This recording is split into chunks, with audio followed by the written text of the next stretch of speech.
Hello friends, ಎಲ್ಲರಿಗೂ ನಮಸ್ಕಾರ. ಪೂರ್ಣ ರೆಸಿಪೀಸ್ ಚಾನಲ್ಗೆ ಸ್ವಾಗತ. ಇವತ್ತು ನಾನು ತೋರಿಸುವಂತ ರೆಸಿಪಿ ಬಸ್ಸಾರು. ಈಗ ಇದನ್ನ ಯಾವ ರೀತಿ ಮಾಡೋದಂತ ನೋಡ್ಕೊಂಡ್ ಬರೋಣ. ನೋಡಿ, ಇಲ್ಲಿ ಒಂದು ಪಾತ್ರೆಯಲ್ಲಿ ನೀರ್ ಹಾಕೊಂಡಿದೀನಿ. ಈಗ ಇದಕ್ಕೆ ಒಂದು ಅರ್ಧ ಕಪ್ ಅಷ್ಟು ತೊಗರಿ ಬೇಳೆ ಹಾಕೊಂತ ಇದ್ದೀನಿ. ಈಗ ಈ ಬೇಳೆನ ಒಂದು 70% ಅಷ್ಟು ಬೇಯಿಸ್ಕೊಂಡ್ರೆ ಸಾಕಾಗುತ್ತೆ. ನೀವು ಆದಷ್ಟು ಪಾತ್ರೆಯಲ್ಲೇ ಮಾಡಿ, ಕುಕ್ಕರ್ ನಲ್ಲಿ ಮಾಡಿದ್ರೆ ಬೇಳೆ ಎಲ್ಲ ಚೆನ್ನಾಗಿ ಬೆಂದೋಗುತ್ತೆ. ನೋಡಿ, ಇಲ್ಲಿ ಒಂದು 70% ಅಷ್ಟು ಬೇಳೆ ಬೆಂದಿದೆ. ಇವಾಗ ಇದಕ್ಕೆ ಸೊಪ್ಪು ಹಾಕೊಳ್ಳೋಣ. ನೋಡಿ, ಇಲ್ಲಿ ನಾನು 3 ರೀತಿ ಸೊಪ್ಪು ತಗೊಂಡಿದ್ದೀನಿ. ಹೀರೆ ಸೊಪ್ಪು, ಸಬ್ಬಕ್ಷಿ ಸೊಪ್ಪು ಮತ್ತೆ ಅರವೆ ಸೊಪ್ಪು. ನೀವು ಬೇಕಾದ್ರೆ ಯಾವ ಸೊಪ್ಪು ಬೇಕಾದ್ರೆ ಯೂಸ್ ಮಾಡ್ಕೋಬಹುದು. ಪಾಲಕ್ ಸೊಪ್ಪು ಒಂದು ಬಿಟ್ಟು ನೀವು ಬೇಕಾದ್ರೆ ಒಂದೇ ತರ ಸೊಪ್ಪು ಯೂಸ್ ಮಾಡೋದಿದ್ರು ಮಾಡ್ಕೋಬಹುದು. ಈಗ ಇದಕ್ಕೆ 1 ಟೇಬಲ್ ಸ್ಪೂನ್ ಅಷ್ಟು ಉಪ್ಪು ಹಾಕೊಂಡು ಇದನ್ನ ಒಂದ್ ಸ್ವಲ್ಪ ಮಿಕ್ಸ್ ಮಾಡ್ಕೊಂಡು, ಇದು ಅಷ್ಟೇನೆ ಜಾಸ್ತಿ ಬೇಯಬೇಕಂತೇನಿಲ್ಲ. ಅದು ಬೇಳೆ ಒಂದು 70% ಅಷ್ಟು ಬೆಂದಿದೆ. ಇವಾಗ ಸೊಪ್ಪು ಹಾಕೊಂಡಿದೀವಲ್ಲ, ಇದು ಒಂದು 30% ಅಷ್ಟು ಬೆಂದ್ರೆ ಸಾಕಾಗುತ್ತೆ. ನೋಡಿ, ಇವಾಗ ಓಪನ್ ಮಾಡ್ತಾ ಇದ್ದೀನಿ. ಒಂದು 30% ಅಷ್ಟು ಬೆಂದಿದೆ. ಈಗ ನೋಡಿ, ಈ ತರ ಸೋಸ್ಕೊಂತ ಇದ್ದೀನಿ ನಾನು. ಸೊ ನೀರ್ ಸಪರೇಟ್, ಸೊಪ್ಪು ಸಪರೇಟ್ ಆಗ್ಬೇಕು. ಆ ಸೊಪ್ಪಲ್ಲಿ ನೀರಿನ ಅಂಶ ಇರಬಾರ್ದು. ಸ್ವಲ್ಪ ಪ್ರೆಸ್ ಮಾಡಿ ಚೆನ್ನಾಗಿ ಅದ್ರಲ್ಲಿರುವ ನೀರೆಲ್ಲ ಸೋಸ್ಕೊಂಡ್ ಬಿಡಿ. ಈಗ ಪಲ್ಯ ಹೇಗ್ ಮಾಡೋದಂತ ನೋಡೋಣ. ನೋಡಿ, ಇಲ್ಲಿ ಬೇಳೆ ಬೇಯಿಸ್ಕೊಂಡಿದ್ವಲ್ಲ, ಅದೇ ಪಾತ್ರೆಯಲ್ಲಿ ಒಗ್ಗರಣೆ ಮಾಡ್ಕೊಂತಿದ್ದೀನಿ ಪಲ್ಯಕ್ಕೆ. ಈಗ ಇದಕ್ಕೆ ಒಂದು 1/4 ಟೀ ಸ್ಪೂನ್ ಅಷ್ಟು ಸಾಸಿವೆ, ಒಂದು 5-6 ಪೀಸ್ ಅಷ್ಟು ಬೆಳ್ಳುಳ್ಳಿ ಹಾಕೊಂತ ಇದ್ದೀನಿ. ಬೆಳ್ಳುಳ್ಳಿ ಸ್ವಲ್ಪ ಜಾಸ್ತಿನೇ ಹಾಕೊಳ್ಳಿ, ಚೆನ್ನಾಗಿರುತ್ತೆ. ಈಗ ಇದಕ್ಕೆ ಒಣಮೆಣಸಿನಕಾಯಿ, ಹಾಗೆ 1-2 ಗಡ್ಡೆ ಈರುಳ್ಳಿ ಕಟ್ ಮಾಡ್ಕೊಂಡು ಹಾಕೊಂತ ಇದ್ದೀನಿ. ಈರುಳ್ಳಿನೂ ಅಷ್ಟೇ, ಈ ಪಲ್ಯ ಮಾಡುವಾಗ ಈರುಳ್ಳಿ ಸ್ವಲ್ಪ ಜಾಸ್ತಿ ಹಾಕೊಳ್ಳಿ, ತುಂಬಾ ಚೆನ್ನಾಗಿರುತ್ತೆ ತಿನ್ನೋದಕ್ಕೆ. ಇವಾಗ ಈ ಈರುಳ್ಳಿನ ಸ್ವಲ್ಪ ಲೈಟ್ ಆಗಿ ಫ್ರೈ ಮಾಡ್ಕೊಳ್ಳೋಣ. ಜಾಸ್ತಿ ಫ್ರೈ ಮಾಡ್ಬೇಕಂತೇನಿಲ್ಲ.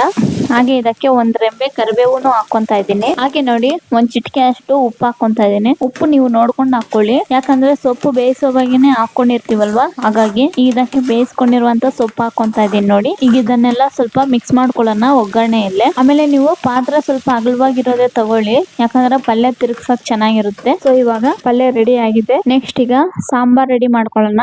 ನೋಡಿ, ಇದು ರುಬ್ಬೋದಕ್ಕೆ ಇವಾಗ 1-2 ಟೇಬಲ್ ಸ್ಪೂನ್ ಅಷ್ಟು ಎಣ್ಣೆ ಹಾಕೊಂಡಿದ್ದೀನಿ. ಈಗ ಇದಕ್ಕೆ 1 ಗಡ್ಡೆ ಬೆಳ್ಳುಳ್ಳಿ ಸಿಪ್ಪೆ ಸಮೇತ ಹಾಕೊಂಡಿದ್ದೀನಿ. ಸಿಪ್ಪೆ ಸಮೇತ ಹಾಕೊಳ್ಳೋದ್ರಿಂದ ಟೇಸ್ಟ್ ಅಂತ ತುಂಬಾ ಚೆನ್ನಾಗಿರುತ್ತೆ. ಈಗ ಇದಕ್ಕೆ ಸಣ್ಣದಾಗಿ ಕಟ್ ಮಾಡ್ಕೊಂಡಿರುವಂತ ಈರುಳ್ಳಿ ಹಾಕೊಂತ ಇದ್ದೀನಿ. ಈ ಸಾಂಬಾರ್ ಮಾಡುವಾಗ ಈರುಳ್ಳಿ ಜಾಸ್ತಿ ಹಾಕೋಬೇಡಿ, ಯಾಕಂದ್ರೆ ಸಾಂಬಾರ್ ಎಲ್ಲ ಸಿಹಿ ಬಂದ್ಬಿಡುತ್ತೆ. ನಾನು ಇಲ್ಲಿ ಒಂದು ಮೀಡಿಯಂ ಸೈಜ್ 2 ಈರುಳ್ಳಿ ಹಾಕೊಂಡಿದ್ದೀನಿ. ಈ ಈರುಳ್ಳಿನೂ ಅಷ್ಟೇ ಜಾಸ್ತಿ ಫ್ರೈ ಆಗ್ಬೇಕಂತೇನಿಲ್ಲ. ಈಗ ಇದಕ್ಕೆ ಜೀರಿಗೆ, ಮೆಣಸು ಮತ್ತೆ ಮೆಂತೆ ಹಾಕೊಂತ ಇದ್ದೀನಿ. ನೋಡಿ, ಈ ಬಸ್ಸಾರ್ ಮಾಡ್ಬೇಕಾದ್ರೆ ಜೀರಿಗೆ ಸ್ವಲ್ಪ ಜಾಸ್ತಿನೇ ಹಾಕೊಳ್ಳಿ. ಮತ್ತೆ ಇಲ್ಲಿ ಖಾರಕ್ಕೆ ನಾನು ಮೆಣಸು ತಗೊಂಡಿದ್ದೀನಿ. ಸೊ ನಾನು ಇಲ್ಲಿ ಖಾರದ ಪುಡಿ ಯೂಸ್ ಮಾಡ್ತಿಲ್ಲ, ಯಾಕಂದ್ರೆ ಸಾಂಬಾರ್ ಪುಡಿ ಹಾಕೊಳ್ಳೋದ್ರಿಂದ ಖಾರದ ಪುಡಿ ಅದು ಯೂಸ್ ಮಾಡ್ತಿಲ್ಲ. ಕರಿಮೆಣಸು ಹಾಕೊಂತ ಇದ್ದೀನಿ. ನೀವು ಅಷ್ಟೇನೆ ಸ್ವಲ್ಪ ನೋಡ್ಕೊಂಡು ಹಾಕೊಳ್ಳಿ. ಈ ತರ ಒಂದು ಮಸಾಲೆನ ಫ್ರೈ ಮಾಡ್ಕೊಂಡು ಹಾಕೊಳ್ಳೋದ್ರಿಂದ ಬಸ್ಸಾರ್ ಅಂತೂ ತುಂಬಾ ಚೆನ್ನಾಗಿರುತ್ತೆ. ನೋಡಿ, ಇಲ್ಲಿ ಸ್ವಲ್ಪ ಕರಿಬೇವು ಹಾಕೊಂತಿದ್ದೀನಿ. ಕರಿಬೇವು ಹಾಕ್ಲೇಬೇಕಂತೇನಿಲ್ಲ, ಹಾಕೊಳ್ಳೋದ್ರಿಂದ ತುಂಬಾ ಚೆನ್ನಾಗಿರುತ್ತೆ. ಹಾಗೇನೆ ಒಣಕೊಬ್ಬರಿ ಯೂಸ್ ಮಾಡ್ತಿದ್ದೀನಿ. ನೀವು ಬೇಕಾದ್ರೆ ಹಸಿ ಕೊಬ್ಬರಿ ಯೂಸ್ ಮಾಡೋದಿದ್ರು ಮಾಡ್ಕೋಬಹುದು, ಅದು ಚೆನ್ನಾಗಿರುತ್ತೆ. ಇದನ್ನೆಲ್ಲ ಒಂದು 30 ಸೆಕೆಂಡ್ ಅಷ್ಟು ಫ್ರೈ ಮಾಡ್ಕೊಂಡ್ರೆ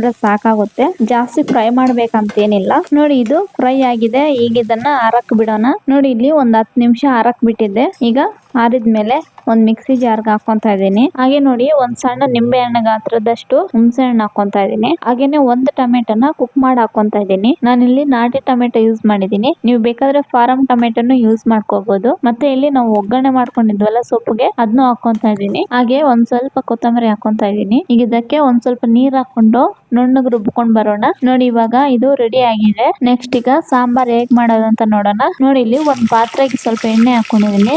ಹಾಗೆ ಒಂದ್ ಸ್ವಲ್ಪ ಸಾಸಿವೆ, ಒಣಮೆಣಸಿನಕಾಯಿ, ಹಾಗೆ ಸ್ವಲ್ಪ ಕರಿಬೇವು. ಈಗ ಇದಕ್ಕೆ 1-2 ಟೇಬಲ್ ಸ್ಪೂನ್ ಅಷ್ಟು ಮಸಾಲೆ ಹಾಕೊಂತ ಇದೀನಿ. ನೋಡಿ, ಈ ತರ ಒಂದು ಎಣ್ಣೆಯಲ್ಲೇ ಸ್ವಲ್ಪ ಫ್ರೈ ಮಾಡ್ಕೋಬೇಕಾಗುತ್ತೆ. ಈಗ ಇದಕ್ಕೆ ಸೊಪ್ಪಿನ ನೀರ್ ಹಾಕೊಂತ ಇದೀನಿ. ಹಾಗೆ ನೋಡಿ, ಒಂದು 1/4 ಟೀ ಸ್ಪೂನ್ ಅಷ್ಟು ಸಾಂಬಾರ್ ಪುಡಿ ಹಾಕೊಂತ ಇದ್ದೀನಿ. ಬೇಕಾದ್ರೆ ಸ್ವಲ್ಪ ಜಾಸ್ತಿನೂ ಹಾಕೋಬಹುದು. ಈಗ ನೋಡಿ, ಉಳಿದಿರುವಂತ ಮಸಾಲೆನೂ ಹಾಕೊಂತ ಇದ್ದೀನಿ. ಹಾಗೇನೆ ಆ ಮಿಕ್ಸಿ ಜಾರ್ಗೆ ಸ್ವಲ್ಪ ನೀರ್ ಹಾಕೊಂಡು, ಆ ನೀರನ್ನು ಹಾಕೊಂಡು ಇದನ್ನೆಲ್ಲ ಒಂದ್ಸಲ ಮಿಕ್ಸ್ ಮಾಡ್ಕೊಳ್ಳೋಣ. ಹಾಗೇನೆ ನೀರ್ ಸ್ವಲ್ಪ ನೋಡ್ಕೊಂಡು ಹಾಕೊಳ್ಳಿ. ನಿಮ್ಗೆ ಗಟ್ಟಿ ಬೇಕಂದ್ರೆ ಸ್ವಲ್ಪ ಕಮ್ಮಿ ಹಾಕೊಳ್ಳಿ, ಜಾಸ್ತಿ ಬೇಕನ್ಸಿದ್ರೆ ಒಂದ್ ಸ್ವಲ್ಪ ಜಾಸ್ತಿನೇ ಹಾಕೊಳ್ಳಿ. ನೋಡಿ, ಇವಾಗ ಮಸಾಲೆ ಎಲ್ಲ ಮಿಕ್ಸ್ ಮಾಡ್ಕೊಂಡಾಗಿದೆ. ಈಗ ಇದನ್ನ ಒಂದ್ 10 ನಿಮಿಷ ಕುದಿಯಕ್ ಬಿಡೋಣ. ಈಗ ನೋಡಿ, 10 ನಿಮಿಷ ಬಿಟ್ಟಿದ್ದೆ. ಈಗ ಚೆನ್ನಾಗಿ ಕುದಿತೈತೆ. ಈಗ ಇದು ರೆಡಿ ಆಗಿದೆ. ಈಗ ಸ್ಟವ್ ಆಫ್ ಮಾಡ್ಕೊಂತ ಇದ್ದೀನಿ. ಈಗ ಇದನ್ನ ಸರ್ವ್ ಮಾಡ್ಕೊಳ್ಳೋಣ. ಸೊ ನೋಡಿದ್ರಲ್ಲ ಫ್ರೆಂಡ್ಸ್, ಸಿಂಪಲ್ ಆಗಿ ಬಸ್ಸಾರ್ ಯಾವ ರೀತಿ ಮಾಡೋದಂತ. ಸೊ ನಿಮಗೂ ಇಷ್ಟ ಆಯ್ತಂದ್ರೆ ನೀವು ಒಂದ್ಸಲ ಮನೆಯಲ್ಲಿ ಟ್ರೈ ಮಾಡಿ ನೋಡಿ. ನಿಮ್ಗೆ ಯಾವ ರೀತಿ ಬಂತು ಅಂತ ಕಮೆಂಟ್ ಮೂಲಕ ತಿಳಿಸಿ. ಹಾಗೆ ಲೈಕ್ ಮಾಡಿ, ಶೇರ್ ಮಾಡಿ, ನಮ್ಮ ಚಾನಲ್ನ ಸಬ್ಸ್ಕ್ರೈಬ್ ಮಾಡ್ಕೊಳ್ಳಿ. ಈ ವಿಡಿಯೋ ನೋಡಿದ್ದಕ್ಕಾಗಿ ಎಲ್ಲರಿಗೂ ಧನ್ಯವಾದಗಳು.